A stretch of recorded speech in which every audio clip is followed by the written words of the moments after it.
Of course, today is a historic day. These have made Bengal the most favored IT destination in India. কাটছে শিল্পের খরা, অন্তত মুখ্যমন্ত্রীর দাবি তেমনই। সিঙ্গুর কাণ্ডের পর থেকেই লাগাতার শিল্পবন্ধা তকমা শুনতে হয়েছে মমতা বন্দ্যোপাধ্যায়কে। এবার মমতা বন্দ্যোপাধ্যায় বলছেন বাংলা এখন শিল্পের জন্য আদর্শ জায়গা। We have set up Bengal Silicon Valley. We have provided 200 acres of land there, and you will be happy to know there will be 27,000 crore investment. 28 companies have already started work. There are 40 other companies. They have already taken land. Out of these companies, 11 are building data center. ইনফোসিসের দ্বিতীয় ক্যাম্পাসের উদ্বোধনে মুখ্যমন্ত্রী মমতা বন্দ্যোপাধ্যায় জানালেন 17 acre জমির ওপর গড়ে উঠেছে এই ক্যাম্পাস, যেখানে 4,000 কর্মসংস্থান তৈরি হলো।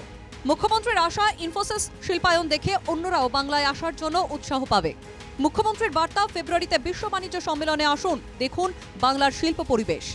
5th and 6th February, every year we used to organize the Bengal Global Business Summit.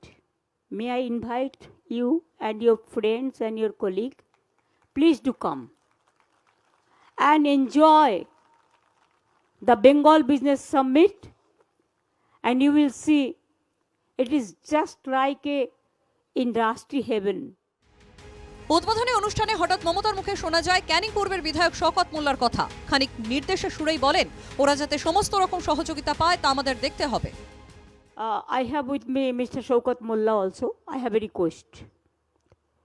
Please see that we should help. We should cooperate them in all ways, at all levels. কিছুদিন আগেই ভাঙড় এসেছে কলকাতা পুলিশের এলাকায়, বারবার সেখানে অশান্তির ছবি দেখা গিয়েছে।